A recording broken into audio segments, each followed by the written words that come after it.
Para hoje, eu pensei em fazer uma reflexão sobre o modo como o conceito de Deus nasceu na consciência humana.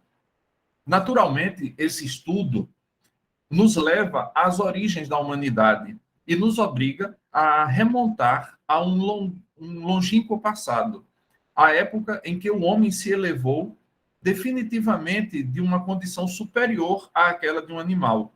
Nesse sentido, será interessante saber que a maior parte dos antropólogos considera que o gênero humano, veja, há duas palavras aqui interessantes, gênero e espécie.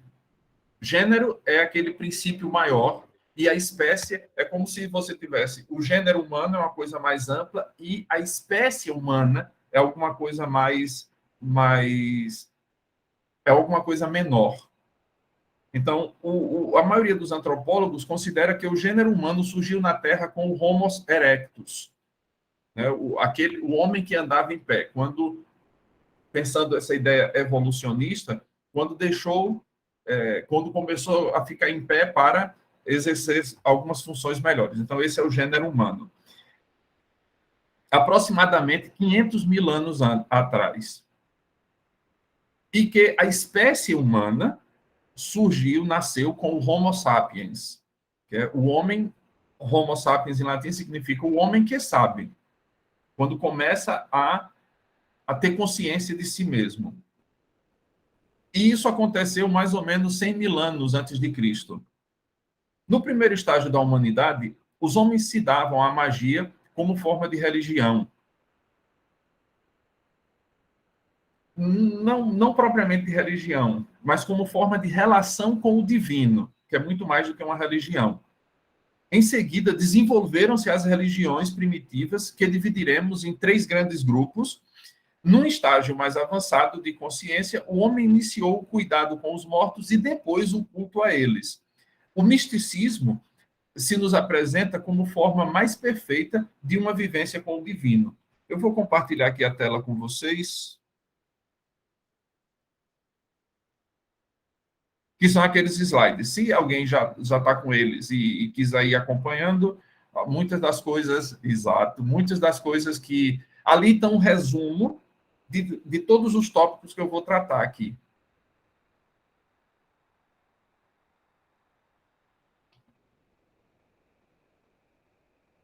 Deixa eu só esperar que ele comece já o compartilhamento.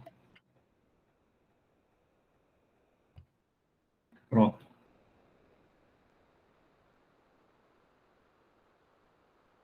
Está compartilhando já. Bem, aí tem um pouquinho sobre mim, né? Minha caminhada maçônica. Eu sou mestre maçom desde 2016. Sou membro, iniciei e estarei na virtude até que se acabe o meu sopro vital, que é do GOB Alagoas. Foi fundada em 2 de março de 1862. Então, quarta-feira, a loja Virtude e Bondade completou 160 anos. E a gente vai fazer uma festinha. Eu acho que naquele dia vai ser sessão magna, no dia 3 de maio. 3 de maio, é uma terça-feira. A gente vai fazer uma sessão magna naquele dia de aniversário da Virtude. Então, os apejotistas que quiserem já estão convidados a fazer parte daquela nossa comemoração.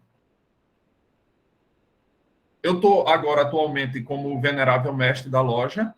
Os irmãos me incumbiram dessa tarefa. Sou membro, junto com o Edmilson, da Academia Maçônica de Letras de Alagoas. Edmilson é o nosso poderoso secretário, né, Edmilson? E, recentemente, fui aprovado para fazer parte como membro correspondente da Loja de Estudos e Pesquisas Dom Bosco, número 33, da grande loja do Distrito Federal. E é uma loja que tem como objetivo estudar maçonaria. Aí está o quadro, esse quadro que aparece aí para vocês, é o quadro mais ou menos, vamos dizer, no qual a maioria dos antropólogos acredita. A gente vai ver mais para frente que existem algumas divergências entre eles, mas esse quadro é aquele que a maioria dos antropólogos acredita. Não vou me deter a detalhá-lo, porque a gente vai falar deles mais para frente, não de todos isso, mas de alguns desses aí. Pronto. Entre os homines sapientes é o plural de Homo sapiens.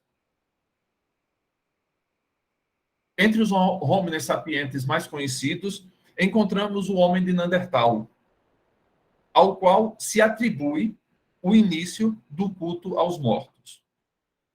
O homem também tem, entre esses homines sapientes, está o Homo do Cro-Magnon, conhecido por suas pinturas rupestres.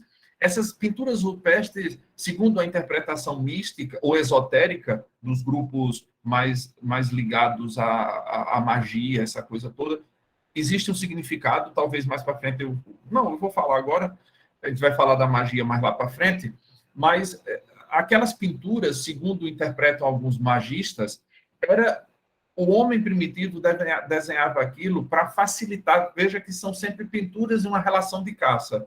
Eles faziam aquelas pinturas esperando que a caça fosse benéfica, que eles conseguissem caçar aquele animal que eles estavam pretendendo.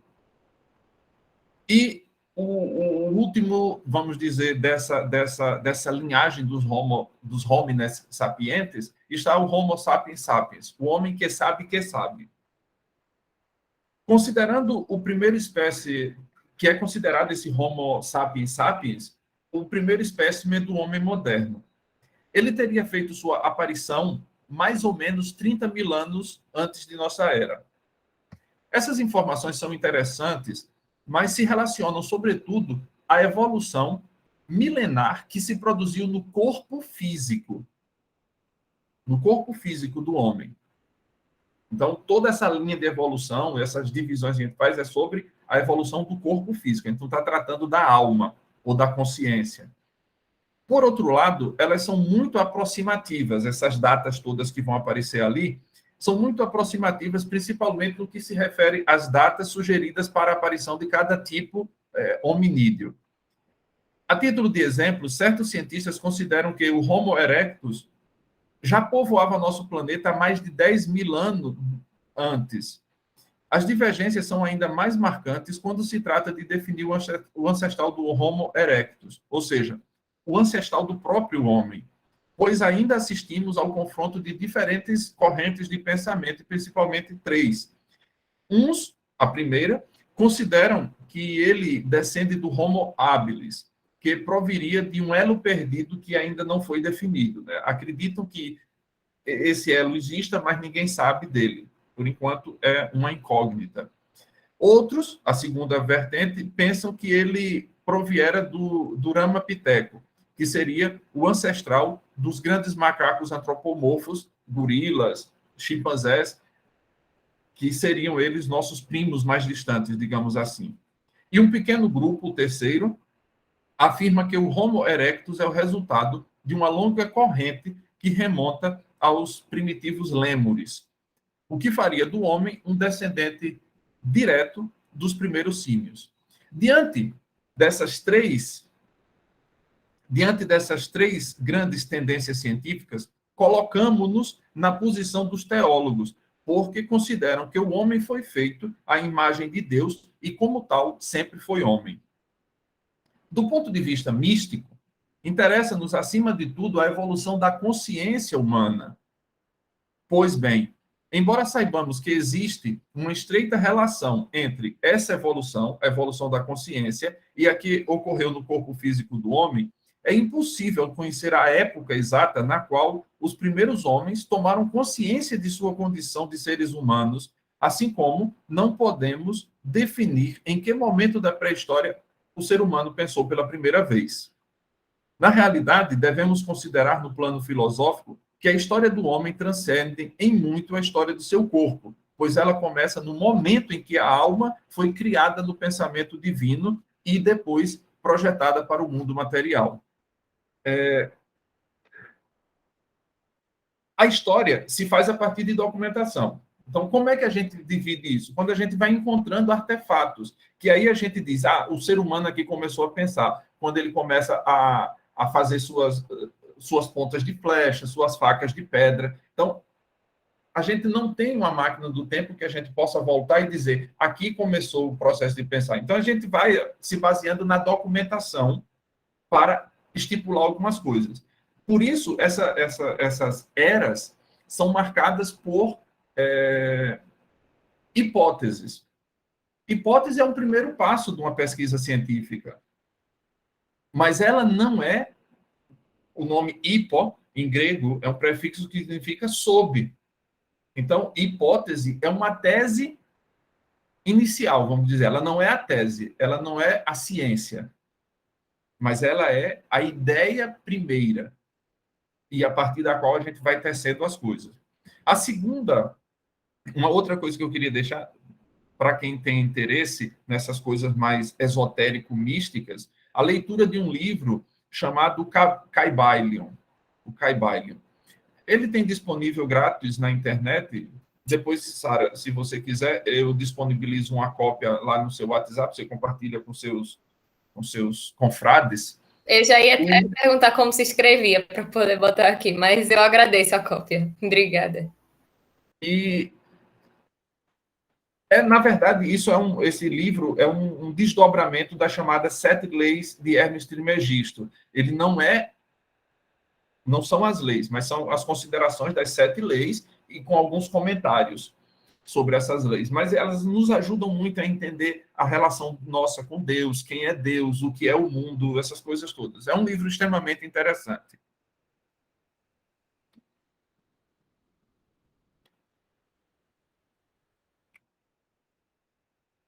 Depois desse momento, o ser humano passou a evoluir física e espiritualmente, conforme os decretos cósmicos que foram estabelecidos na origem dos tempos. Por outro lado, devemos notar que aquilo que os estudos nos ensinam sobre a evolução humana só se refere à história conhecida, ou seja, aquela que eles puderam definir a partir das descobertas antropológicas e documentais, aquilo que eu estava falando antes. Ora, não há qualquer dúvida de que, quando as civilizações pré-históricas estavam em seu apogeu em certos continentes, outras raças humanas infinitamente mais evoluídas existiam em outras partes do globo. Todas as tradições místicas são unânimes sobre esse ponto. E aí a gente pode pegar os relatos de Platão, Heródoto, todos aqueles historiadores antigos que falam, por exemplo, da existência real de uma civilização chamada Atlântida, e colocar aí também, né? Pensamos em particular nas civilizações Atlante, na civilização egípcia, que, segundo os próprios egípcios, são descendentes dos Atlantes, e na civilização suméria.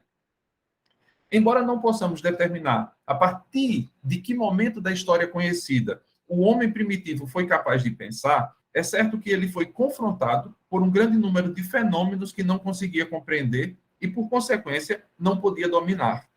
Entre esses fenômenos, por exemplo, os do nascimento, da morte, da vida, constituíram os primeiros grandes enigmas que ele procurou resolver. E devemos reconhecer que essa procura continua até nossos dias. Mas outros mistérios o intrigavam da mesma forma. O sopro do vento, o curso dos rios, o nascer e o pôr do sol, o movimento das nuvens, as marés, os raios, a renovação incessante da natureza. Todas essas coisas eram para ele acontecimentos diários que desafiavam sua inteligência. Quando os elementos naturais se desencadeavam, a admiração que ele lhes devotava se transformava em temor. As tempestades, os terremotos, os maremotos, as erupções vulcânicas e muitos outros fenômenos que punham sua vida em perigo o aterrorizavam profundamente e lhe davam um sentimento de total impotência. Muito cedo, os homens primitivos associaram o movimento à presença de um espírito, movimento e espírito. Na filosofia judaica, a vida é marcada como sendo movimento. Tudo que se move tem vida.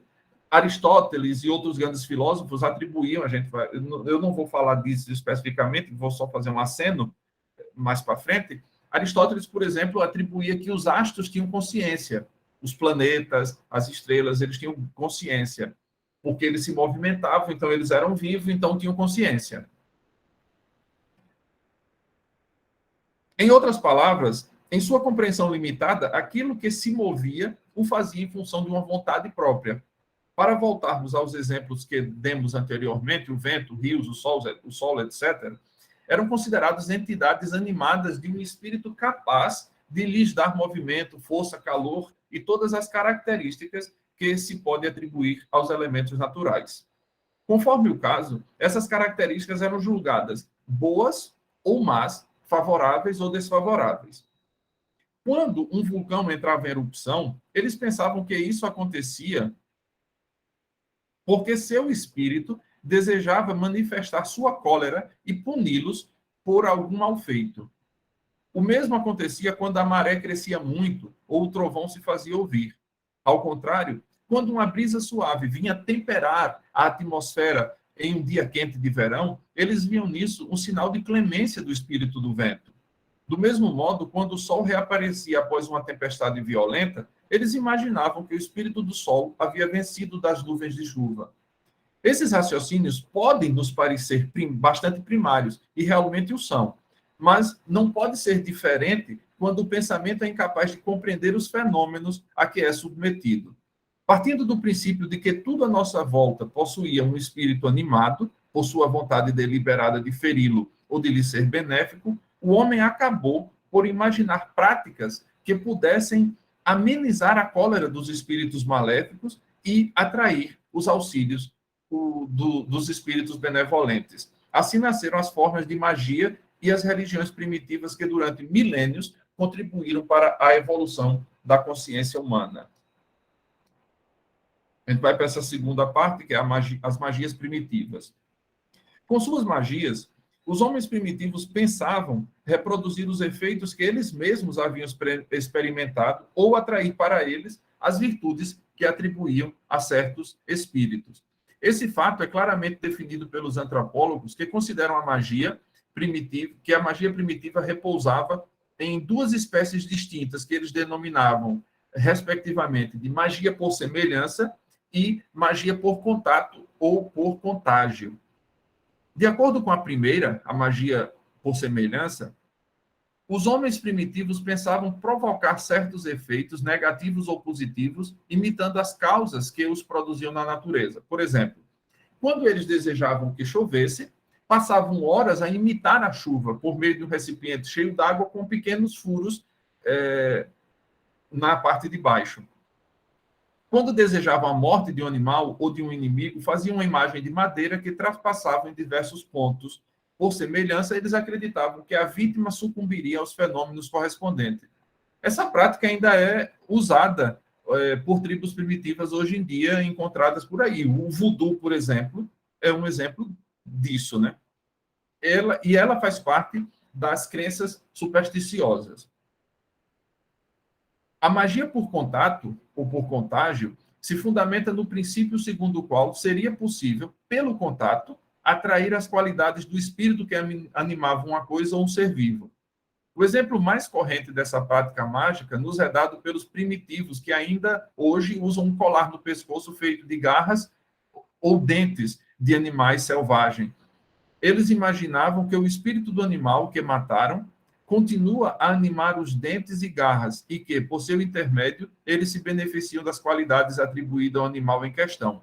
Assim, um colar feito com os caninos de um leão daria a força do leão a quem o usasse. Na mesma ordem de ideias, um colar composto de pedaços de peles de serpente supostamente transmite ao possuidor o poder de dissimulação das serpentes. Os únicos efeitos que ela pode ter, essas duas espécies de magia, se limitam aos que lhe são atribuídos pela crença. Quer dizer, se você acredita, é muito provável que aquela coisa possa acontecer. Entretanto, encontramos ainda hoje remanescentes dessa prática primitiva no comportamento de alguns contemporâneos nossos, especialmente os que portam amuletos e objetos da sorte, com a convicção de que eles transmitem certo poder ou proteção. Também, nesse caso, trata-se de superstição. Frequentemente, As práticas mágicas a que se entregavam os primitivos eram acompanhadas de encantamentos, cantos e gritos. Eles acreditavam efetivamente que os espíritos não eram capazes de ler seus pensamentos, mas podiam ouvi-los. Essa crença levou os mais inteligentes a inventarem fórmulas de encantamento que, segundo eles, propiciavam seu contato com os espíritos, bem como falarem com eles. Progressivamente, clãs primitivos se agruparam em torno de um mago, de um xamã ou de um feiticeiro que supostamente lhes servia de intermediário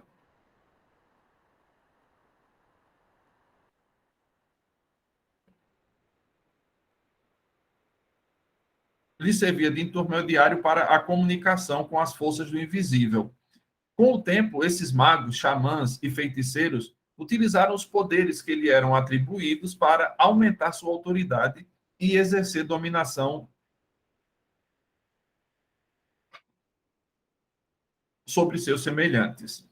Alguns deles, com a aprovação dos outros membros da tribo, dedicavam-se verdadeiramente a penetrar os mistérios do desconhecido, e, de acordo com os antropólogos, foi assim que nasceram as sociedades primitivas e as primeiras formas de sacerdócio.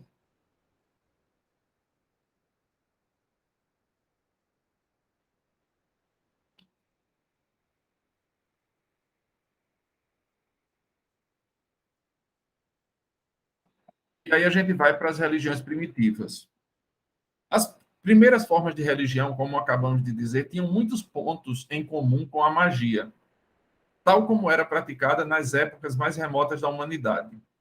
Não nos deve espantar,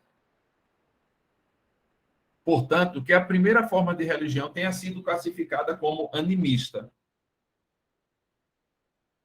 Esse tipo de religião era caracterizado por práticas mágico-religiosas, por meio das quais os homens primitivos se esforçavam para exercer um poder coercitivo sobre as forças da natureza. Em outras palavras, eles realizavam ritos cujo objetivo era coagir essas forças a obedecer sua vontade.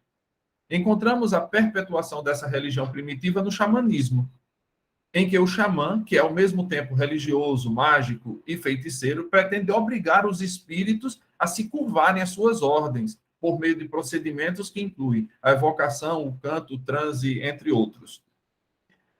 O segundo tipo é o antropomorfismo. Em sua forma mais pura, essa forma de religião, não era fundamentada na crença em múltiplos espíritos, mas na de um só Deus, criador e mestre de toda a natureza, ao qual se atribuíam as qualidades e os defeitos próprios da natureza humana. Por isso, antropomorfismo, né? Deus tem a forma de um ser humano, não a forma física, mas a forma, inclusive, espiritual. O que está em cima é como o que está embaixo. Assim, Deus era considerado um ser supremo que, segundo o seu humor, era bom ou mal, misericordioso ou vingador. Se você olha, por exemplo, as histórias da Bíblia, você vai encontrar muito essa dualidade.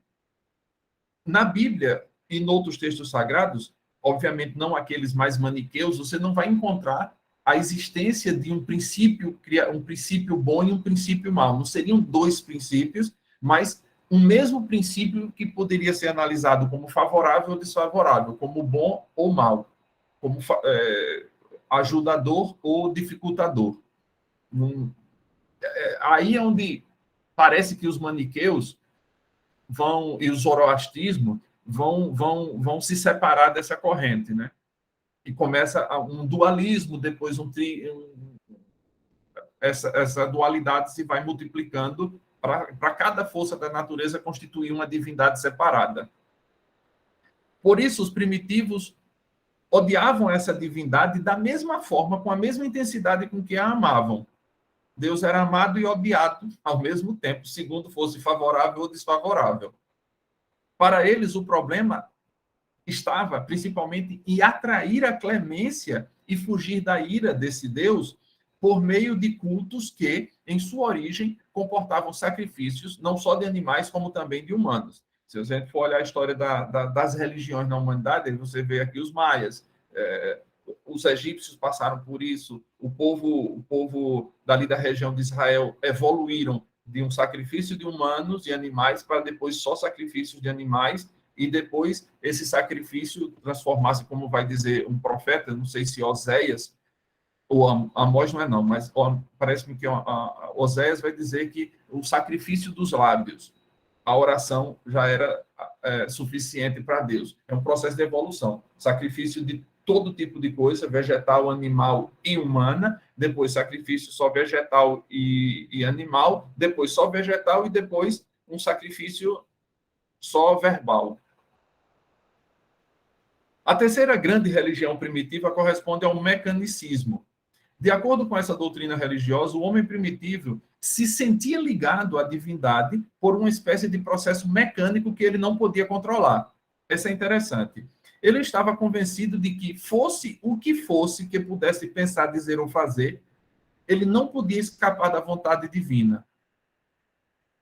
O homem, tudo o que fazia era porque Deus definia que fosse feito daquele jeito. O que ele pensasse ou o que ele dissesse, ele estava nas mãos de Deus. Esse tipo de religião não deixa de ter uma relação com o fatalismo. O fatalismo é aquela religião em que fatos, de onde vem a palavra fado em português, o fatos é o destino. Aquelas divindades gregas, as moiras, os destinos, que faziam tudo acontecer em determinado momento, uma delas era responsável por cortar a linha da vida e a pessoa morria. Esse fatalismo sugere que tudo na vida humana já está determinado, ou pré-determinado, se vocês preferirem. O homem se considerava, portanto, uma marionete submetida ao destino que Deus preparara para ele. Devemos notar que as crenças mecanicistas marcaram a consciência humana por vários séculos e ainda hoje servem de base para algum sistema filosófico.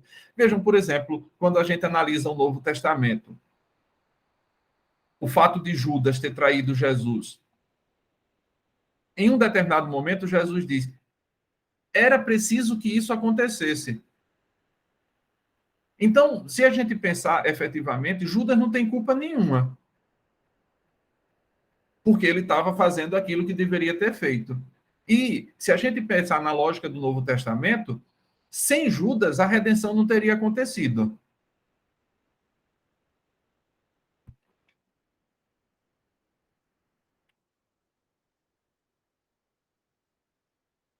É um fato que essas três formas de religião primitiva coexistiram durante milênios. Em outros termos, não houve uma época precisa durante a qual os homens foram animistas, antropomorfistas ou mecanicistas.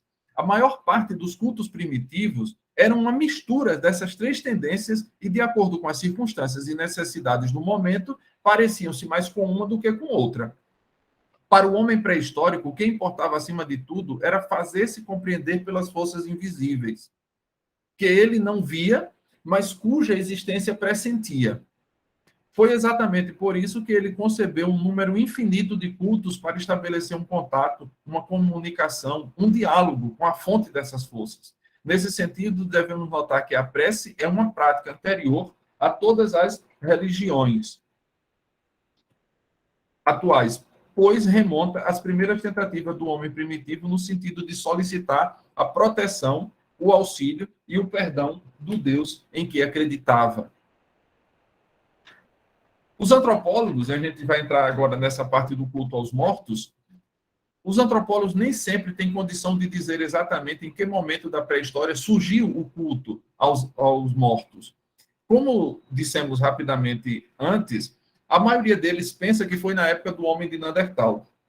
Não obstante, há outros antropólogos que julgam que foi o homem de Cro-Magno que fez desse culto uma verdadeira instituição religiosa pela primeira vez. Seja como for, podemos afirmar que seu surgimento constituiu uma etapa fundamental na história das religiões. Ela representa uma prova de que o homem, independentemente de sua compreensão de Deus, pressentia a existência de algo mais do que simplesmente o corpo de carne. O homem percebia que existia algo além desse corpo, que a gente vai chamar isso de alma. O interesse que ele demonstrou pelos mortos e o cuidado cada vez maior que dispensou ao seu sepultamento marcaram os primórdios da crença na alma humana e na imortalidade. Em sua consciência primitiva, ele começou a conceber uma vida póstuma e a se interrogar sobre a natureza dessa vida além da vida.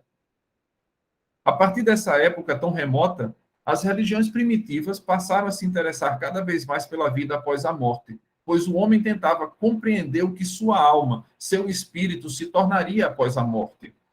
Como e de que forma viveria ela, a alma, no além? Existiriam lá florestas, campos, rios, animais e tudo o que existe na Terra? Encontraria ele sua mulher, seus filhos, seus amigos, inimigos? O frio, a fome, a sede e o medo estariam sempre presentes? Como se pode imaginar, o fato de visualizar a imortalidade da alma, mesmo de maneira primitiva, constitui uma tomada de consciência prodigiosa.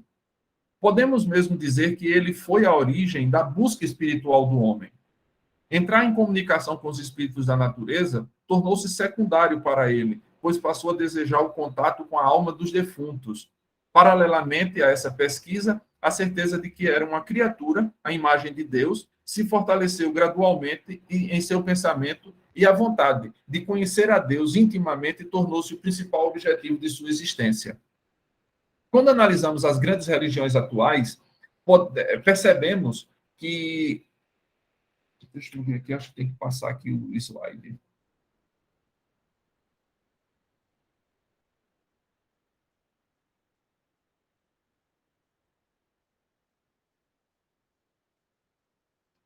Quando analisamos as grandes religiões atuais, percebemos que a maior parte dela contém princípios emprestados das religiões animistas, antropomórficas e mecanicistas que marcaram a evolução do conceito primitivo de Deus. Se assim é, isso se deve ao fato de que o homem, por natureza, é ao mesmo tempo causalista e finalista. Em outras palavras, desde a aurora da consciência, de sua consciência, ele sempre procurou estabelecer relações de causa e efeito nos acontecimentos de sua vida diária ou nos fenômenos com que se defrontava. Para chegar a isso, ele geralmente ia do conhecido para o desconhecido. Em outras palavras, tentava explicar aquilo que escapava à sua compreensão por meio daquilo que ele conhecia, de modo a transferir o seu conhecimento para a ignorância que ele tinha das coisas desconhecidas.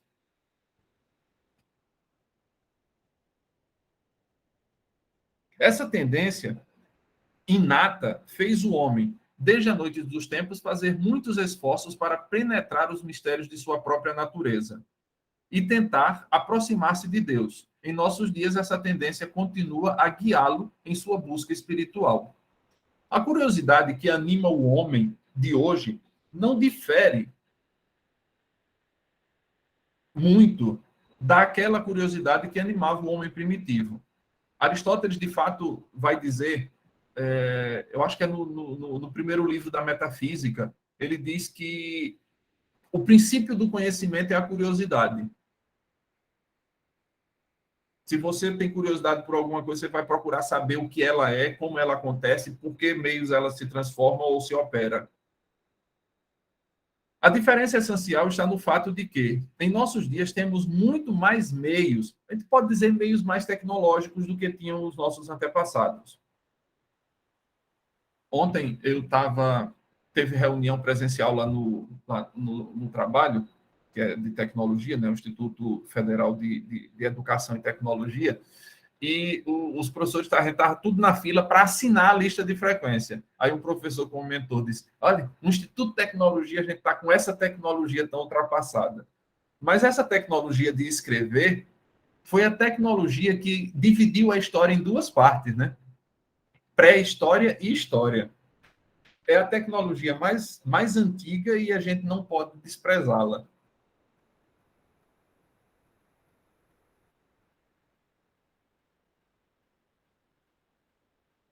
Então, a diferença essencial está no fato de que, em nossos dias, temos muito mais meios para satisfazê-las e afastarmos cada vez mais os limites do desconhecido. O desconhecido ele vai sempre existir. O que a gente faz é ampliar o círculo das coisas que são conhecidas. Eu não digo que quando a gente amplia o conhecido, a gente diminui o desconhecido. A gente só vai aumentando a roda. Se a roda do desconhecido ela é fixa, eu não sei. Pode ser que quando a gente aumente a roda do conhecido, o círculo do conhecido, o círculo do desconhecido aumente também junto com ele. A gente vai partindo para esferas maiores de possibilidade de conhecimento, né? Nesse sentido, o desenvolvimento da ciência desempenhou um grande papel, pois ela permitiu que fossem explicados e desmistificados numerosos fenômenos que antes eram atribuídos a forças sobrenaturais. Além disso, o Deus que nossos ancestrais tentavam conhecer, o mesmo que nós buscamos compreender e sentir. Em outras palavras, só a concepção que os homens têm é que evolui com o tempo. Nesse sentido, a maneira como a maior parte das religiões atuais define a divindade parecerá certamente arcaica para a humanidade do futuro. Atualmente, a maioria das pessoas concebe Deus como uma força sobrenatural que age de maneira cega e arbitrária ou como um ser antropomórfico, animado por pensamentos, emoções e sentimentos que são próprios do ser humano. Bem poucos veem nele uma inteligência universal, dotada de uma consciência absoluta. Embora ainda tenham uma concepção relativamente primitiva, cada vez mais indivíduos aspiram a uma nova definição de Deus, pois as que têm sido ensinadas por suas crenças religiosas não os satisfazem mais. Com toda sinceridade, isso é uma observação minha, achamos que atualmente é o misticismo que propicia uma resposta melhor para essa aspiração, porque, apoiando-se num conhecimento verdadeiramente tradicional e iniciático, ele é uma síntese do que a filosofia e a religião, em seu sentido mais nobre, têm de melhor para oferecer como resposta às perguntas que o homem de hoje se faz a respeito de Deus. Com isso, meus caros, eu termino aquilo que eu tinha pensado para esse dia. Se vocês tiverem alguma pergunta, alguma observação, eu não tive como, mas eu vi que tinha muita gente comentando aqui no chat, não tinha como acompanhar isso e, ao mesmo tempo, falar, mas se tiverem alguma observação, alguma pergunta, estamos aqui. Se me permitirem, quando eu li o material, eu fiquei com uma dúvida. Não é uma dúvida, assim, mas é uma curiosidade, né? E aí, na sua fala também permaneceu, que foi justamente nesse último slide, né? Que quando fala, assim, que o que muda é a nossa compreensão de compreender, nossa forma, né? Nossa maneira de obter essa compreensão da divindade, eu tenho a impressão que é o seguinte, nós evoluímos nessa procura, nessa busca, né? Acho que nesse método de alcance, mas a divindade, né, que é algo que é maior que isso, já está evoluído. E é como se nós estivéssemos numa busca para equiparar. Só que lá atrás também tem uma fala dessa semelhança, né, entre criatura e criador. E aí eu queria saber, professor, sobre isso, assim. Eu vou dar uma visão, como eu terminei dizendo que acho que o misticismo é o caminho que unifica tudo, eu vou dar uma visão bem mística. É uma visão que a maçonaria, a gente não tem uma pretensão de fazer teologia. Tanto que você não tem uma definição sobre Deus na maçonaria. A definição que a gente dá na maçonaria é grande arquiteto do universo. É uma definição interessante porque não fere nenhuma crença sobre Deus. Então, você pode ser islâmico, umbandista, judeu, católico ou cristão de forma geral, e dentro de uma loja maçônica ou de uma entidade paramaçônica, você vai encontrar, porque você tem a sua concepção de Deus. Aí eu vou chegar agora na sua questão, Sara. Dentro de uma visão mística, Deus é exatamente aquilo que ele é. Ele não evolui em nada. Só que, quando vocês começarem a ler o Kybalion, certamente algumas coisas dessas vão ficar bem mais claras. O primeiro princípio hermético é chamado de o princípio do mentalismo. O que é esse princípio? Esse princípio é dividido em duas partes. Ele diz, o todo é mente e o universo é mental. O todo é mente, quer dizer, Deus é a mente cósmica. E tudo aquilo que existe, nós, a natureza, as galáxias, o universo todo, é um pensamento de Deus. Deus é o inabarcável. É aquilo que, por mais que a gente tente, a nossa razão não vai conseguir chegar até ele. Santo Agostinho tem um tratado chamado De Trinitate, sobre a Trindade. E ele conta uma historinha interessante ali, e ele chega com uma conclusão bem interessante. Que a gente, por mais que pense sobre Deus, a gente nunca vai chegar a compreender Deus. Porque no dia que a gente compreender Deus com a nossa inteligência limitada, qual é a prova da nossa inteligência limitada? Exatamente a nossa evolução da inteligência e da consciência.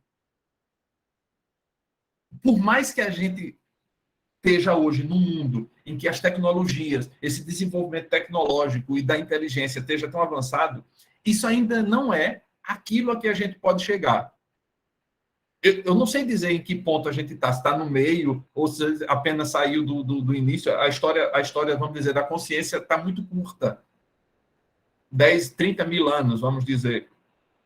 Não é nada para o desenvolvimento do mundo. 4,5 bilhões de anos. Mas o Deus, nessa concepção mística, é como disse Edmilson aí no comentário, Deus é tudo e tudo é Deus. Há um Salmo 82, se eu não me engano, verso 6, que diz, vós sois deuses. A gente, e talvez tem um chamado, um antigo chamado Clemente de Alexandria, tem um livro chamado Estrômata, e ele diz assim, que nós temos, isso vai dar uma confusão medonha depois da história das religiões, mas, exatamente, Edmilson, mas que nós temos, a nossa alma é uma centelha, é uma faísca da divindade. Isso que Edmilson colocou aí no chat é interessante, está no oráculo de Delfos, na entrada de Delfos, interessante que só dizem a primeira parte disso, né? Conhece-te a ti mesmo. Mas o provérbio todo que estava escrito na entrada do templo de Delfos era conhece-te a ti mesmo e conhecerás os homens e conhecerás... Eita, agora, peraí. E conhecerás o universo e os deuses. Então, a noção da divindade é alguma coisa muito grande. Deus é infinitamente grande. A gente nunca vai ter consciência plena dele, mas a gente vai adquirindo na medida que a gente vai... Conhece-te a ti mesmo e conhecerás o universo e os deuses. Isso era o que estava escrito na entrada do templo de Delfos. A gente vai tendo consciência de Deus a partir do momento em que a gente vai tendo consciência de si mesmo. Porque a gente, segundo aquele primeiro princípio da filosofia hermética vem de Hermes Trismegisto, Deus é mente e o universo é mental. Quer dizer, a gente existe, tudo que a gente existe, concreto ou abstrato, tudo existe na mente de Deus. O autor nem usa Deus, né? Ele diz que prefere chamar de o todo, porque a ideia de Deus está sempre com um princípio teológico por detrás aí. Então, se você é islâmico, você entende Deus de um jeito. Se você é judeu, você entende Deus de outro jeito. Se você é cristão, você entende Deus a partir de uma outra ótica. Se você é sei lá, indiano, você vai entender Deus a partir de uma ótica também diferente. Então, para não ter essa confusão teológica, o autor do texto chama de o todo, com T maiúsculo. Não sei, Sara, se isso ajudou ou se piorou a questão. Clareou bastante. Eu fiz muitas anotações aqui, mas não vou me alongar muito, não. Porque dá muito pano para a manga. Vou dar espaço para os meus colegas se pronunciarem, também meus tios que estão aí. Diga aí, João. Opa, bom dia, tio Hudson. Eu fiquei muito encantado com a temática, é uma temática que eu gosto bastante. né? Principalmente porque discute as questões das crenças que orientam a vida humana, né? E tendo visto a palestra, eu lembrei de um texto que eu estava lendo recentemente sobre religiões de matriz africana, e aí era um comentário interessante de um pesquisador que faz parte das religiões de matriz africana, e ele comentava que achava interessante como as religiões no Ocidente têm um único Deus e como as religiões de matriz africana têm vários, né? Tem um panteão que organiza e ordena o mundo e as perspectivas, né? E aí eu vi que o senhor também mencionou essa questão da Umbanda, e aí me veio uma curiosidade. Como é que funcionaria essa perspectiva da maçonaria a respeito dessas religiões que praticam, né, a crença em mais de um Deus, em mais de uma divindade? E como é que isso fica, já que a gente trabalha com a perspectiva do grande arquiteto do universo, né? E aí eles seriam parte do grande arquiteto do universo? Como é que seria aí? Como é que funcionaria essa visão? Excelente, João. Olha, quando você pergunta a uma pessoa, eu vou usar politeísta, sempre que vocês me ouvirem falar de politeísta, entendam no entre aspas. Por quê? O que é o politeísmo, na verdade? O politeísmo é a tendência a pegar a divindade única e considerar aspectos dela. Veja, eu acho interessante assim a ideia cristã sobre isso. Quando o cristão olha para Deus, qualquer que seja a confissão cristã que ele tenha, ele vai sempre dizer que Deus é uma trindade. Essa trindade cristã é interessante. Deixa eu ver aqui se eu encontro um desenho.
Eu vou compartilhar outra tela, vou parar essa e compartilhar outra, que aí fica fácil de eu explicar isso daí.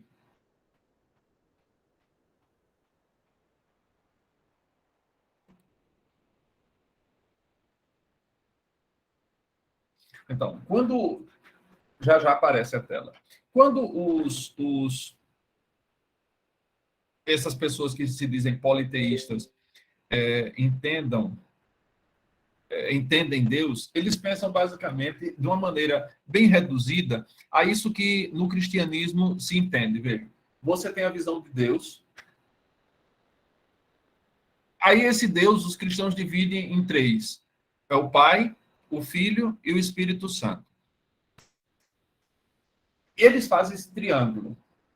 Diz que o Pai não é o Filho não é o Espírito Santo e o Pai não é o Espírito Santo. Mas o Pai é Deus, o Filho é Deus e o Espírito Santo é Deus. Quando essas várias religiões, eu estava assistindo há um tempo um episódio,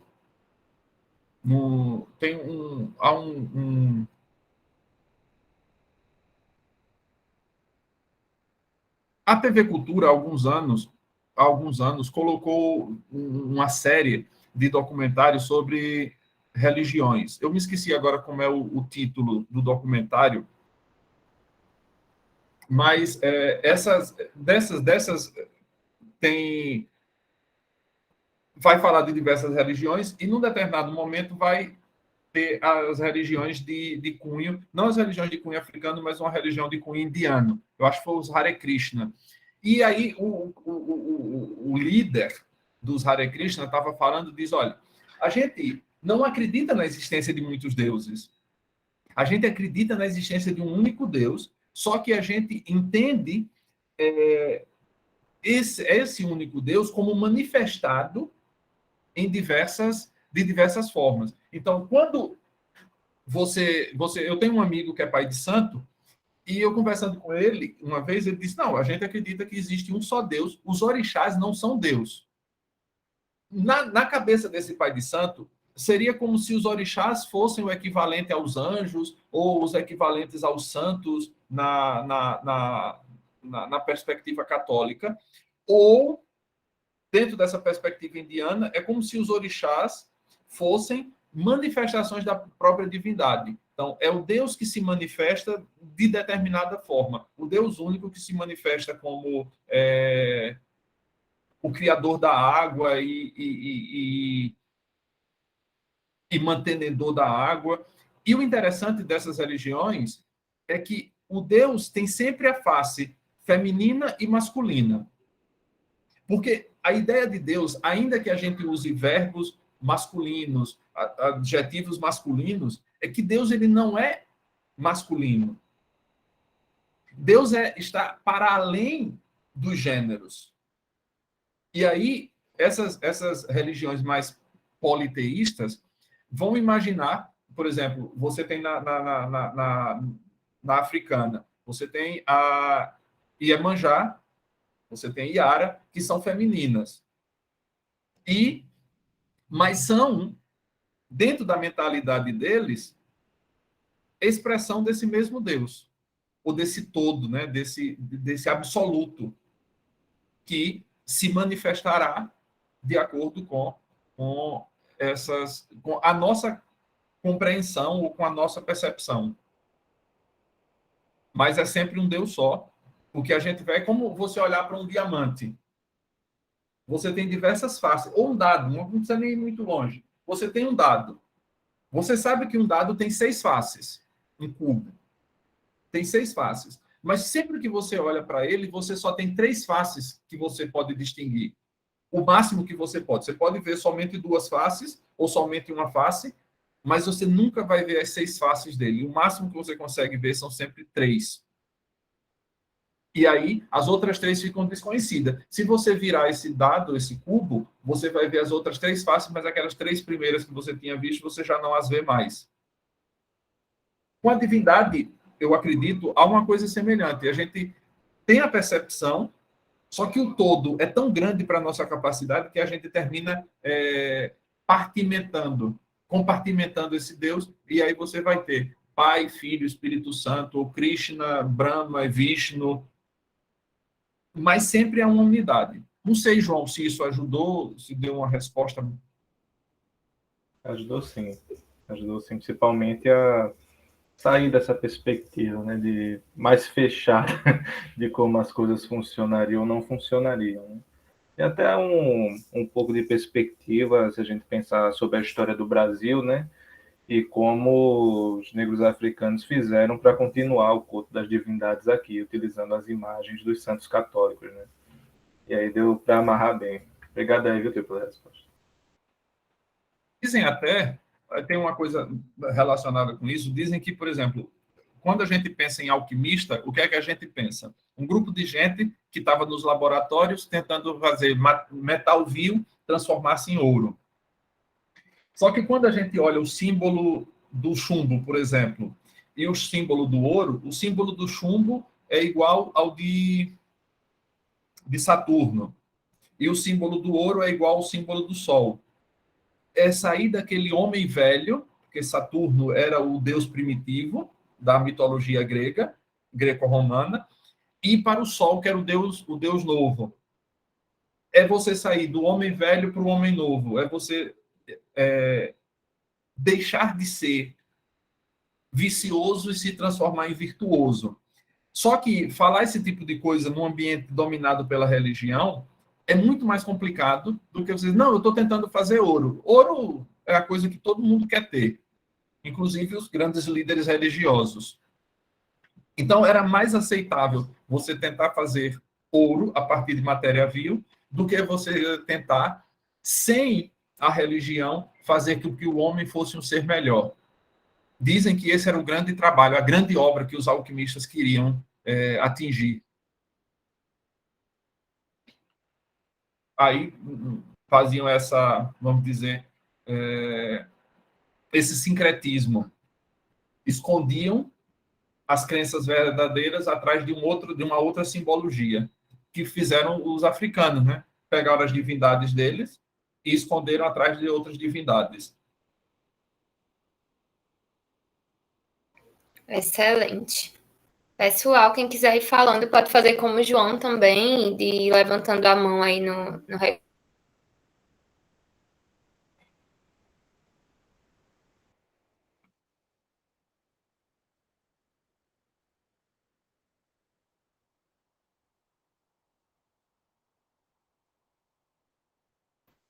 tiver Edmilson, tiver Duarte também, fiquem à vontade, viu? À medida que o Hudson foi falando aí, eu já fui colocando um bocado de comentário aqui no chat aqui. Aí tá cheio de comentário meu aí. Você ia falando, eu falo, ó, é daí que surgiu isso, foi daí que surgiu a oração. Eu sempre fui comentando aqui, à medida que você ia falando, no que você ia dizendo, eu já fazia um comentáriozinho aqui do lado. Aqui. Há uma passagem interessante, que eu acredito que seja verdadeira, de Galileu.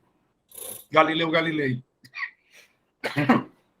Ele diz que Deus criou o mundo através de princípios matemáticos. Eu acredito que é verdade, porque eu sou professor de português, mas tem horas que eu penso que eu deveria ser professor de matemática. Eu acho que a pessoa é mais feliz, não tem tanta confusão. A matemática é perfeita. Ela extrapola os limites. Eu acho que o matemático que não acredita em Deus, ele não acredita na própria matemática. Porque, por exemplo, você acreditar num ponto que nem descreve Euclides, o que é um ponto? Um ponto não tem largura, não tem profundidade, não tem altura, não tem textura, não tem cheiro, mas o matemático acredita que isso existe. Um negócio que não tem dimensão nenhuma, mas existe. Aí, o que é uma linha? Uma linha é um enfileirado de pontos. Ora, se o ponto não tem dimensão nenhuma, como é que uma linha é uma linha? Quando você olha um plano que é colocar lado a lado um monte de linha. No fim, o cara acredita numa série de coisas a partir de um pressuposto axiomático. Né? O que é um axioma? Axioma é aquilo que você diz e não prova. Porque você não tem como provar. E a partir disso é que toda a matemática se estrutura. O cara diz, o cara é matemático e ateu. Eu acho a coisa mais incongruente que possa existir na face da Terra. O cara acredita num ponto que ninguém prova a existência dele, mas acredita em Deus, que também ninguém prova a existência dele.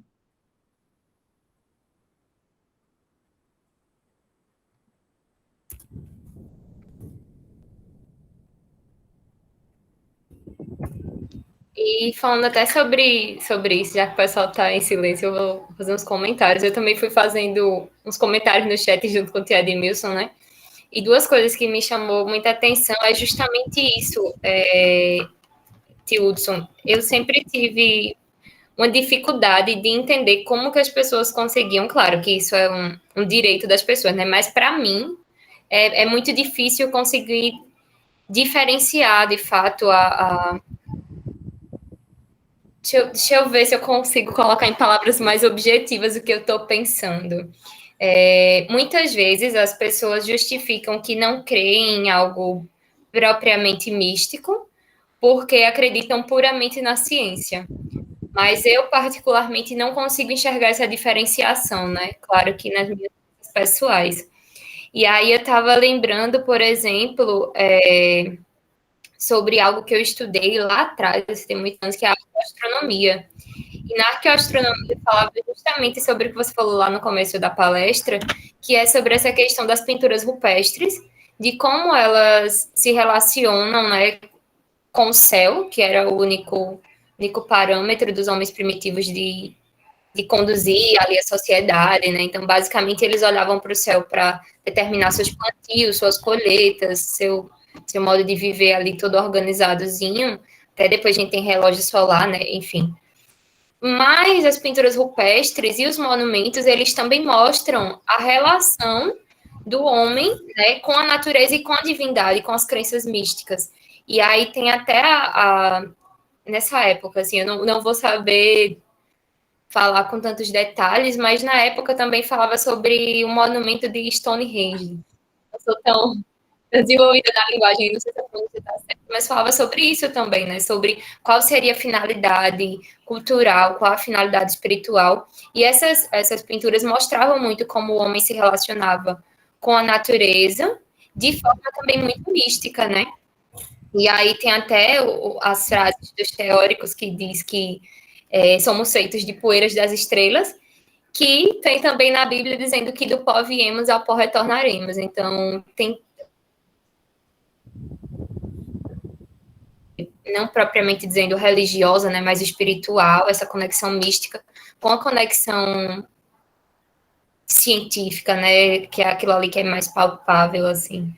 Então, excepcional, assim, eu fico me segurando para não falar tudo, assim, porque realmente, assim, incrível, professor.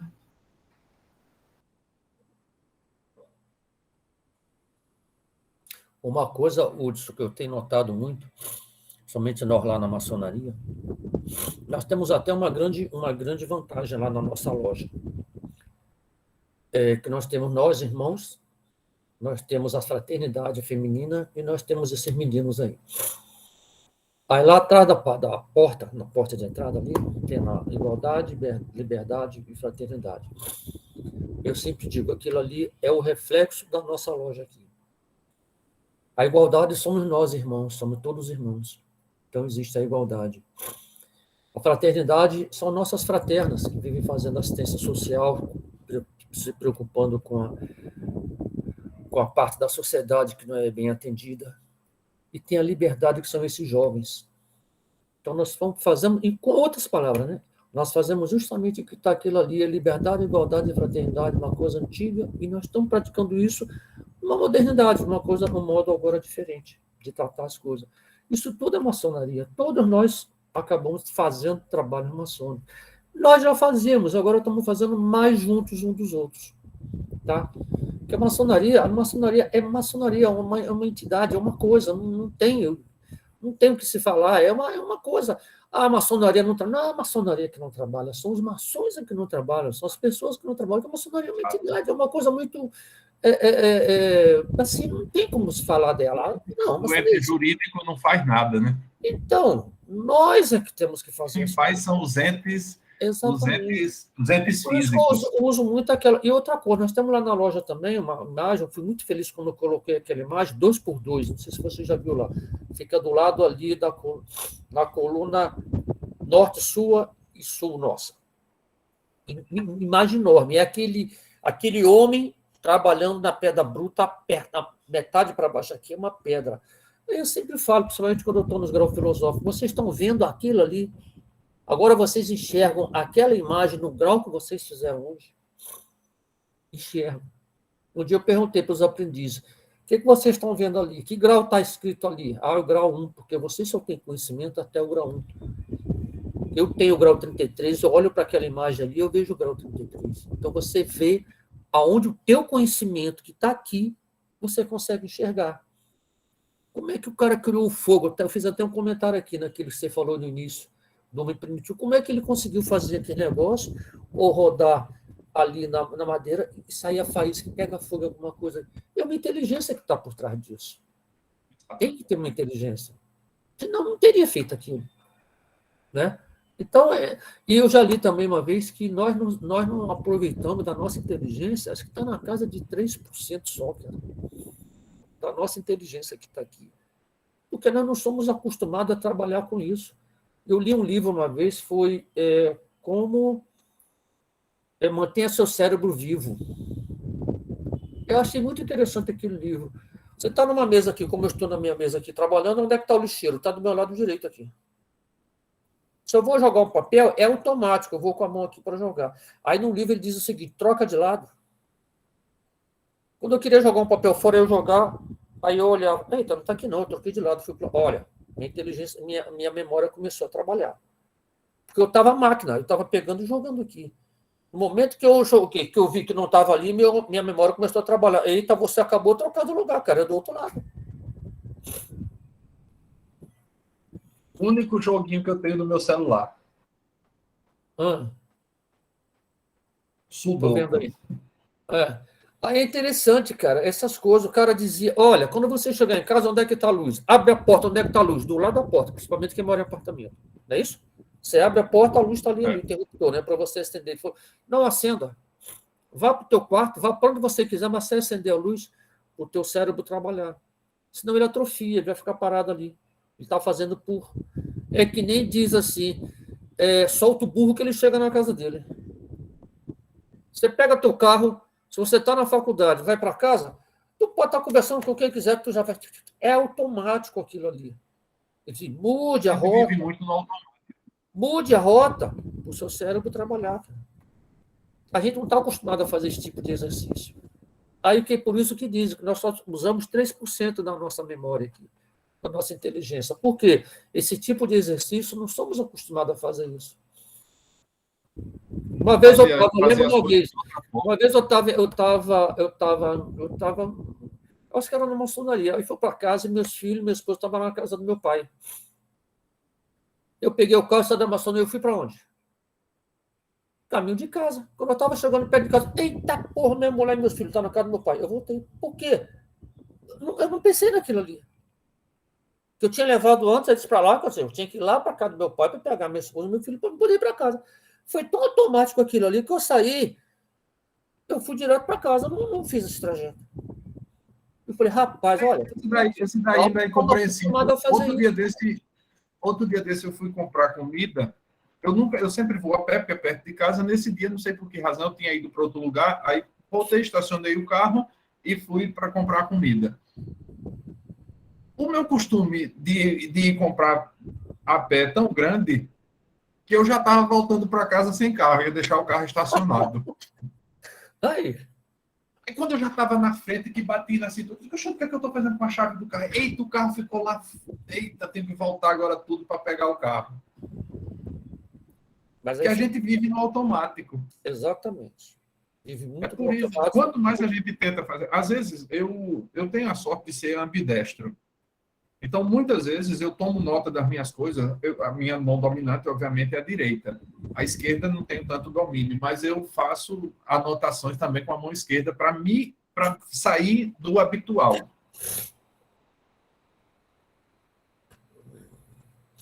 Mas isso mesmo.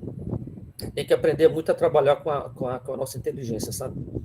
As partes do cérebro. Exatamente. Uma parte do cérebro vai ficando atrofiada. Você não trabalha com aquilo ali vai ficando parado ali. Você tem que procurar exercitar aquilo ali para fazer umas coisas diferentes. Você vai jogar futebol, você chuta com a direita, começa a chutar com a esquerda. No início vai ser difícil, mas daqui a pouco você está fazendo bem. Um dia desse eu estava lendo um livro de Cícero chamado De Senectute, sobre a velhice. E logo no início do livro ele tem uma frase interessante, diz assim, memória minuit nisiem exerces. A memória diminui, a não ser que você a exercite. Olha aí, olha o que eu estou falando aí. De memória a gente pode pensar tudo, né? Tudo atrofia, a não ser que você exercite essa parte para que ela não atrofie. O pensar, a gente hoje... As pessoas me perguntam, eu não gosto muito de assistir filme, mas por quê? Porque eu acho que o filme já mastiga tudo. E você não imagina nada. Quando você pega um livro e começa a ler, você vai ter que botar a sua cabeça para construir um filme. Exatamente. E aí você está exercitando. Mas quando você vai assistir, você está ali só passivo, sem exercitar absolutamente nada. Eu digo às vezes para meus alunos que por que a gente muitas vezes, quando lê o livro primeiro e vai assistir ao filme depois, não gosta do filme? Porque cada filme é uma interpretação. Tem uma coisa interessante que é sobre a polissemia, né? A polissemia é a capacidade que um signo tem de ter vários significados, obviamente todos eles relacionados. Mas quando você lê uma obra literária, a obra literária, aquela coisa que professor materialista costuma fazer, o significado é este. Peraí, não existe um significado para a obra literária. Senão ela não é literária, ela passa a ser ciência. A ciência que tem um significado só, a literatura não. A literatura ela vai ter vários significados. Então, quando você lê uma obra literária, você construiu um significado imagético para você. E aí, quando você vai assistir ao filme, é a interpretação que o diretor teve. O que necessariamente não faz que ela seja nem melhor nem pior do que a sua. Mas quando você assiste primeiro ao filme e vai depois ler o livro, você já vai com a mentalidade que o diretor, a interpretação que o diretor teve. E você não enxerga mais nada além daquilo. É. Eu gosto muito de ler Machado de Assis. E é interessante que cada vez que eu leio a mesma coisa, por exemplo, Dom Casmurro, cada vez que eu leio, eu percebo coisas nele que eu não tinha percebido na leitura anterior. Um livrozinho simples, O Pequeno Príncipe. Se você lê aquele livro 100 vezes, você chega num determinado momento e diz, poxa, isso aqui não estava da outra vez que eu li. É porque você não percebeu aquilo na outra vez. Você talvez, aquela coisa mística de que as coisas acontecem no momento que tem que acontecer. Eu acho que a inteligência tem muito disso. A gente só percebe a coisa no momento que a gente está preparado, né, para perceber aquilo. Na literatura isso acontece. Você vai... Como é que a gente percebeu que a constituição do universo era diferente da constituição que tinha Ptolomeu, por exemplo? Porque a gente vai evoluindo e vai percebendo que será que isso é desse jeito mesmo? É a capacidade da curiosidade que Aristóteles falava, né? Você, se não tiver curiosidade, você não vai para frente. A gente estagna e fica sempre comendo.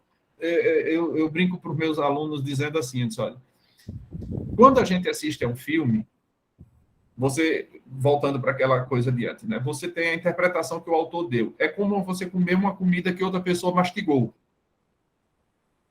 Você não sente o gosto nem o prazer de sentir os sabores originais antes da mastigada. O cheiro, tudo aquilo. A pessoa mastigou, deu na colher para você e pronto. Você já está feliz com aquele tipo de interpretação. A gente não tem curiosidade. Se a gente faz isso na nossa vida, com o nosso pensamento, com os nossos estudos, tudo vai mudar. Com as nossas relações humanas, afetivas, profissionais, tudo muda. Você não pode querer ter um resultado diferente se você sempre faz o mesmo cálculo.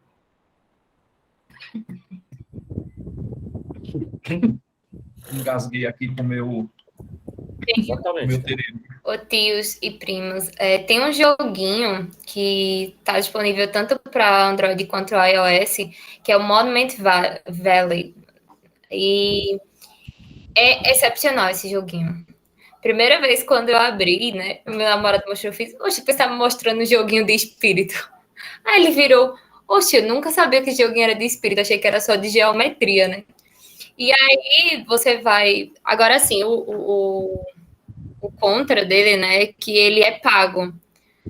E aí acho que hoje tá, tipo, R$20, assim. Quando lançou era baratinho, né, mas agora tá um pouquinho mais alto o valor. Mas ele é muito interessante, tanto por questões de raciocínio, como como eu gosto de dizer, as mensagens subliminares, né? É um joguinho bem legal e ele vai justamente mostrando essa geometria perfeita e vai falando algumas coisas também sobre esses monumentos, né? Que é a premissa do jogo, assim. E eu tava lembrando muito, vocês estavam falando aí, eu tava lembrando do jogo. Principalmente por essa questão de exercício do cérebro e de você perceber coisas que às vezes estão ali tão óbvias, mas se você não exercita, você não acha que é possível.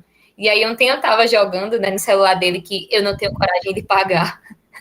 E aí eu tava jogando e tem umas partezinhas que você precisa levar a bonequinha, né, que é a Ida, a princesa Ida. E às vezes você diz, oxe, não é possível, né? Porque você consegue visualizar por um ângulo completamente diferente. E vai abrindo uma caixa de Pandora e cada nível é um desafio diferente. E assim, até a própria... Aí, como vão se relacionando as coisas, né? Até a própria questão da polissemia, como o senhor estava falando, né? Que aí, se você for olhar alguns significados do próprio jogo, no próprio nome da princesa tem uma polissemia, né? Enfim, é isso, assim, essas questões intrínsecas ao ser humano são muito complexas, são muito extraordinárias, né, fascinantes ao mesmo tempo, assim. E aproveitando a minha fala, eu já queria muito agradecer, tio Hudson, pela sua disponibilidade, primeiramente, por você se dispor, né, sabemos que o senhor é ocupadíssimo e conseguir um tempo aí para compartilhar conosco esse momento riquíssimo, assim. Se o senhor tiver tempo depois, eu gostaria de lhe mandar umas anotações que eu fiz para tirar algumas outras dúvidas. Realmente, pronto, pois eu vou lhe mandar, então. Eu sou suspeita para falar porque é um tema que eu gosto muito e eu estava muito ansiosa para falar de novo, né? Porque até antes de ter falado com o senhor, eu tinha falado em reunião com os tios e com os primos que eu estava querendo falar contigo para fazermos uma palestra, né? Porque realmente eu acredito que seja um tema muito pertinente para o nosso grupo. Acredito não, é um tema muito pertinente. E assim, foi um momento ímpar. Nós já sabemos também outro convidado que foi um momento ímpar, e eu acredito isso, né? Nessa dualidade de pluralidades e singularidades, né?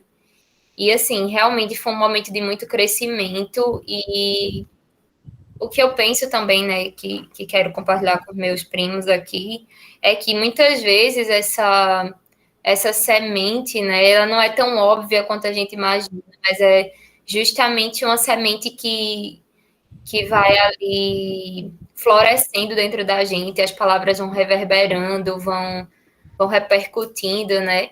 E uma coisa que você falou, professor, tio, eu só quero lhe chamar de professor toda hora, é essa questão, né, de como isso se mostra nas nossas ações. Então, muitas vezes as pessoas não precisam que nós apresentemos o título de maçom ou de APJista, mas elas nos reconhecem pelas ações. E o lema da APJ, né, é justamente esse: res non verba, ação não palavras. Então, assim, é exatamente isso, e é também uma coisa que a gente sempre prega, né, que essa conduta APJista, ela esteja presente conosco, não apenas quando estivermos dentro do templo, não apenas quando nós estivermos na presença física dos nossos tios e primos, mas que ela nos acompanhe sempre.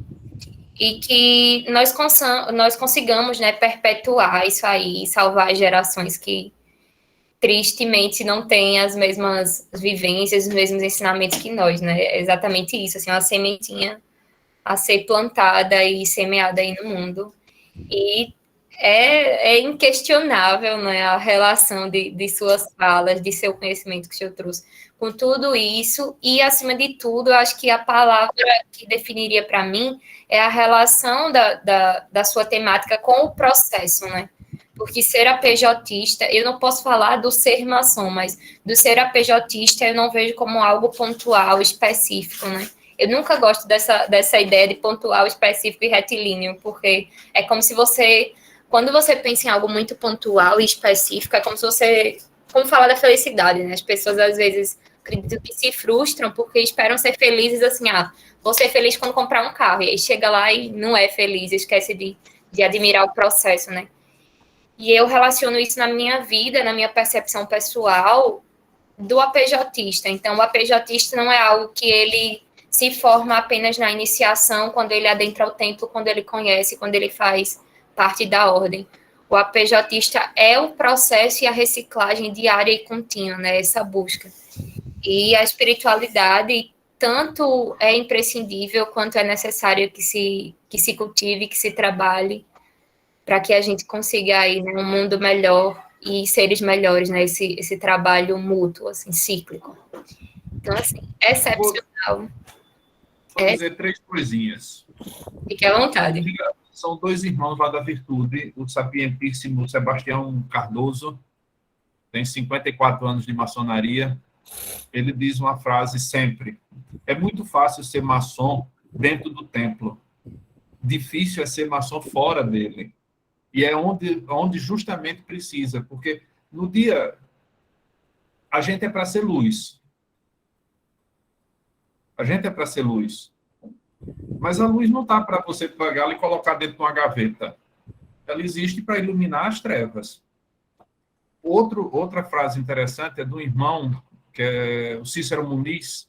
Acho que vocês, Edmilson e Duarte, devem conhecê-lo. O Muniz diz uma coisa interessante, tem a ver com isso que você disse, Sara, do processo. O Muniz diz, sempre no fim de uma sessão, aos aprendizes: você quer conhecer o segredo da maçonaria? Ele vai ser revelado na próxima sessão. Uhum.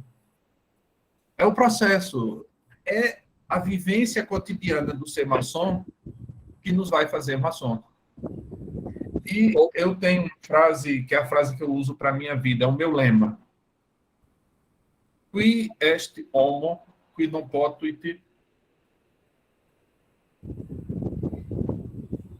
Eita, agora eu me esqueci da minha frase. Que não potuit mundo meliore facere. Qual é o homem que não pode fazer do mundo um melhor lugar para todos? É a nossa vocação, é transformar no mundo num lugar melhor.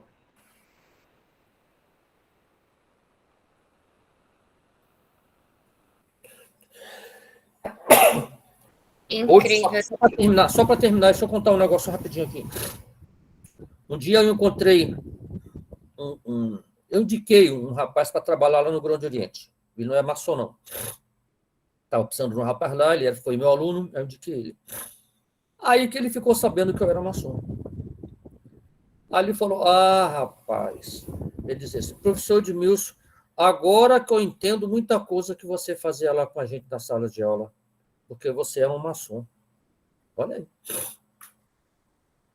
Quer dizer, a atitude é aquele negócio que você falou. Maçom não é quem está ali dentro, não. Você tem que fazer a maçonaria fora. Lá dentro nós estamos para aprender a fazer a maçonaria, mas a maçonaria a gente faz fora do templo, não é dentro do templo, não. Mas legal, parabéns, Júlio, pela sua palestra aí, foi muito interessante, muito legal. Papo aí que dá para falar vários dias, né? Eu me lembrei dela certa. Quis est homo, qui non potuit mundo redere meliorem. Qual é o homem que não pode tornar o mundo um lugar melhor para todos? Todos podem, só depende de si. Eu acredito que não havendo mais manifestações, possamos encerrar. Tio Duarte, pode falar, tio Duarte. Bom dia a todos. Eu não poderia jamais deixar de falar pelo menos algumas pequenas palavras, certo? O nosso irmão Hudson é uma pessoa muito carismática, uma pessoa de uma inteligência fantástica, uma pessoa que procura sempre iluminar aqueles que estão perto de você. Eu digo a ele o seguinte: teve um guru na maçonaria, ainda é, só porque ele passou pela transição, ou seja, passou para o Oriente Eterno, se chama Cringer, irmão Cringer, que também foi um irmão Cringer da Costa Bezerra, que também foi irmão nosso maçom, ou Rosa Cruz, e o irmão Uso, ele está seguindo, que eu estou observando, o que ele está sendo um complemento, viu? Isso que eu gostaria de deixar para você, meu irmão, seguindo o legado que o nosso cliente deixou. É um cara fantástico. Teve uma reunião uma vez que eu fui na Virtude Bondade e que ele falou uma palestra, eu não me lembro mais a palestra, e o que ele falou lá, ele falou aqui também. Uma coisa que poucos maçons, raros maçons, são aqueles que usam, aqueles bichinhos que usam no cavalo, né? Só para ele andar de frente. Olhos. Com relação aos afro-africanos, né? A religião afro-africana. Muitos deles, ninguém pode nem comentar em sessão, fulano de tal, não sei o quê, o bandista, é macumbeiro. O Hudson foi lá e deu um recado fantástico no meio da palestra dele, E isso me sensibilizou muito de lá para cá. Eu já tenho admiração por ele. Então, eu tive mais ainda, porque ele é um dos que pode se juntar a mim, vamos dizer, nesse sentido, certo? E não sei, é fantástico. Fantástico, fantástico, fantástico.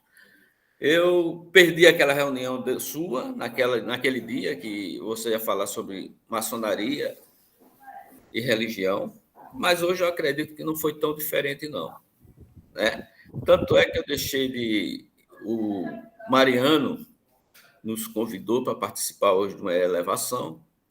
Eu prometi, mas depois foi que eu me lembrei que a Sara tinha colocado, a nossa Sara tinha colocado, que a reunião era do Urso. Eu não jamais ia deixar de participar. Você também, né? Certo. Então, é fantástico. E também não deixar os nossos meninos, porque esses meninos, você já viu, deu para observar que esses meninos são top. Eles têm uma inteligência fantástica, certo? O nosso João Nascimento também, além de ser a PJ, ele agora também é um nosso irmão, certo? Você veja o quilate desses meninos. Então, a maçonaria agora está se rejuvenescendo. Nós temos na loja dele um outro irmão que eu admiro bastante, que conheci há pouco tempo, é o nosso irmão Fernando. Nosso Fernando, eu acredito que ele poderá trazer também uma mensagem para os nossos jovens, certo? É só ver o tema direitinho. E até sobre religião, né? Isso, irmãos. O Fernando Souza, ele é formado em ciências da religião. Ciências da religião, né? Eu depois passo o contato dele para a Sara. Pronto, exatamente. Então, fica aqui o meu parabéns ao meu irmão Urso, certo? Pela sua brilhante colocação. Estudo profundo, né? Ele foi a fundo. Teria mais umas coisinhas para dizer aí também sobre o que o Edmilson falou aí, deísmo, teísmo, né, panteísmo. Desse teísmo e teísmo, tem já um tempo que eu estou fazendo um estudo sobre isso na maçonaria. Eu ainda não concluí. E digo o dia para poder ir, viu? Eu também eu pesquiso um bocadinho sobre isso e é bastante interessante esses assuntos, porque Deus está nos nossos corações. Então, a nossa... A gente diz na Rosa Cruz, né? O Deus dos nossos corações. Exatamente. A nossa digna doutora está de parabéns. Todos aqui presentes estão de parabéns. O Edmilson sempre quer fazer os questionamentos dele aí. A pessoa para uma fonoaudióloga dá medo, né? Então... A fonoaudióloga que está com medo, se usando tantas palavras bonitas que eu vou pronunciar as coisas, eu esqueço até como pronuncia. Viu? Então, meus parabéns, Hudson. É uma honra, satisfação em revê-lo e rever todo mundo aqui, certo? Então, tríplice fraternal abraço, uma paz profunda e que todos tenham um bom final de semana. Obrigado. Estou à disposição sempre que precisarem de mim. Tio, só para finalizar, como última fala, do que essa de verdade é a última, mas tio Edmilson deixou lá no chat. E eu já vou deixar aqui a sugestão de uma sugestão, mas vem enrustida de uma intimação que estamos lhe convidando a participar de uma sessão nossa, que nós teremos uma iniciação, provavelmente no próximo domingo, que se não me falha a memória é dia 13, mas a gente vai confirmar direitinho, e aí eu vou lhe passar todos os detalhes pelo WhatsApp, mas eu quero deixar esse registro público aqui, que gostaríamos muito de ter sua presença conosco. E é isso, muito obrigada mais uma vez por sua disponibilidade, pela partilha fantástica, excelentíssima. Obrigada também a todos que estiveram participando, né? E muita gente também está com a internet não tão boa, por isso que não falaram tanto, mas os comentários aí são dos melhores. Gabriel também colocou no chat que precisou sair. A presença também da nossa preceptora tia Águida, né, tia Cláudia também, que estão aqui, e tio Edmilson como representante da nossa loja e também presidente do nosso núcleo, e nosso queridíssimo tio Duarte e os demais APJistas. Realmente foi um momento incrível do nosso sábado. Muito obrigada mais uma vez, tio Hudson, e os demais APJistas. Ótimo fim de semana, e é isso, um abração a todos. Pobre de Sara, o livro, eu já mandei para o WhatsApp dela. Vou compartilhar. Muito obrigada. Tchau, tchau, galera. Bom Tchau. fim de semana. Fiquem com Deus.